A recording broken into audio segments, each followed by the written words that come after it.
Everybody, this is Jim Wallace at PurdueBandFan.com, and we're going to do another interview with one of the Purdue marching band students. And here we have with us Tom Russell. How are you today? I'm good, thanks. How are you? So we're good. So I thought it would be an interesting experience for many members of the band if we could talk about DCI a little bit, Drum Corps International, for those who don't know the acronym. You spent last summer with the Madison Scouts as a snare drummer. You're also the section leader for the snare drums at the Purdue Drumline, Yep. correct? Yes. So could you talk a little bit about how you made that decision, why you wanted to be in DCI for a summer versus whatever else you'd be doing? So what went into your decision making then? Well, this summer I used as sort of like a capstone of the past 2 summers of my life, because this is my 3rd summer in DCI. I spent the past 2 summers in the lower division called the opening class with a group called the Spartans that I started right out of high school with. And so I figured this summer I either had to get an internship related to my mechanical engineering major, or I would join this world-class group that performs at a completely different level. So last November I went down to an audition camp. I got a call back to January, and then I came home with a contract in January and signed my summer away. So how long is your summer with DCI? This summer started on May 20th, and it ended on August 12th. And every single day of that summer I spent with the Madison Scouts. So 2.5+ months. Yep, I think it was 86 days total. Okay. So there is an audition process. Yes, an extensive audition process. Okay. Because the Scouts are a pretty well-known group, they had, I think, 5 satellite camps around the country. I personally went to one in Indianapolis, but they held them in Florida, in California, in Texas, and in Georgia, and all around the country to draw the talent into the group. So there was that preliminary round of 5 satellite camps, and then they called you back to one camp in January, and then proceeded to call you back or give you a contract depending on your performance on the camps, all the way through each month of the year. Do you have any idea what the percentage of let's say, snare drummers that tried out actually made it? I don't know, because I didn't go to the satellite camps. If I had to guess, I would say probably around 70 people tried out for snare drum, and 9 people got a spot. 9 out of 70. 9 out of 70. You're in pretty elite company. I am. And that's not even including the people who wanted to do it and decided not to go to the audition camp themselves. They sort of cut themselves. Was that a happy day when you found out you had made it? Yes and no. Honestly, I was kind of surprised. I went into the January camp thinking there would be a lot better people than there were who showed up. I worked very hard preparing the music before that camp, and that played a huge factor in myself getting a contract.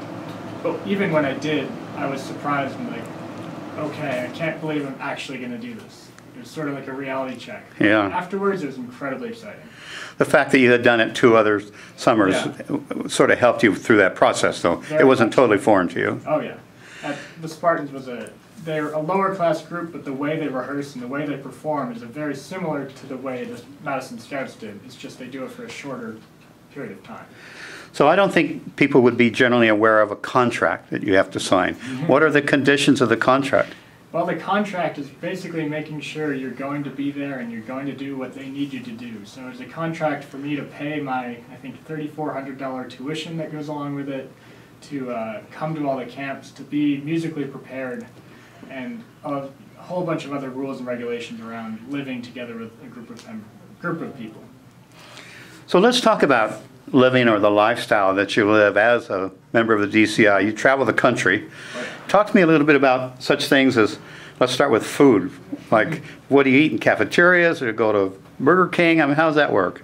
All right, well, the food is probably the best part of your day, honestly. You get to eat 4 times a day on tour 4? instead of 3, yes. You probably need to eat 4 times a day. You definitely do, because when you're not sleeping or eating, you are rehearsing and burning all those calories away. So we ate breakfast, lunch, dinner, and snack, all equal-sized meals 4 times a day. Are those prepared for you? Yes, we had a wonderful volunteer staff that traveled around the country with us, and we actually had an 18-wheeler that was a kitchen, a food truck, so to say. And they were up before us and went to bed after us, making us dinner and cleaning up after themselves. It's an incredible thing that those people do. They're very dedicated to what they do, I suppose. All Do they? Volunteers too. Yeah, they don't get paid for this. I mean, other than they probably get same thing you get, food and lodging. They get lodging, yeah. How about lodging? Where do you sleep? If you do sleep, you sleep You do. on oftentimes it's on the floor of a gym of a local high school. So we would roll up and on the coach bus, which is how we traveled around the country. So we would leave a show during tour probably around 11 or 12 at night, drive for 4 or 5 hours, and then hopefully sleep on the bus, and then get to a gym floor and sleep there for another 4 or 5 hours at most.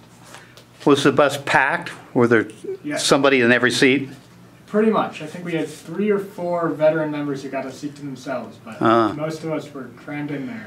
Yeah. So do you have air mattress or something, hopefully? I did, yeah. Yeah. I had an inflatable camping pad that I used, and I'd inflate it every single night to sleep on the gym floor. A bunch of people use air mattresses, and even some people went without an air mattress and just slept on the gym floor. Well, I don't think I could do I that. am a little old for that. Yeah, I'm very old for that. So you traveled on buses. What's the longest bus ride you were ever on? Longest bus ride. Well, this summer we traveled all the way from Indiana out to California, and that took about a week to get there, and those were some really long bus rides, probably around 8 hours or more. And no performances, just straight travel. That was straight, get on the bus, travel all night, rehearse all day, and repeat for a week or so to get out to California. So you're asleep in the gym floor. What time do you have to wake up? They were relatively nice to us. If we had a long bus ride, we'd get to sleep in a little bit more, but generally it's around 7:30 or 8 a.m. every day. And you would rehearse at the local high school football field, maybe? Yep, we'd rehearse at the local high school football field. We'd have a few fields around the area so we could split up into sectionals, but then we would always come together as a whole corps on their main football field. Often for a lot of people. That's okay. We'll just let it go, and then we'll, Yeah. oh, there we go. Nope. Well, we'd often rehearse and sort of perform at the same time because people would come and watch our rehearsals, which is really cool to see. So how many, would there be several people watching this rehearsal? Oh yeah, at the most we probably had a few hundred for some rehearsals that would come and watch us rehearse because the local bands get really into the fact that there's a world-class drum corps coming into town and they all come together and watch us get better, basically rehearse. Okay, so what I'd like to do is, because people have, sometimes don't like to watch YouTube videos for very long, we'll stop this segment of the interview, and then I'd like to talk to you next about the actual performances and some issues with those. Is that okay? That's fine. All right, we'll be right back.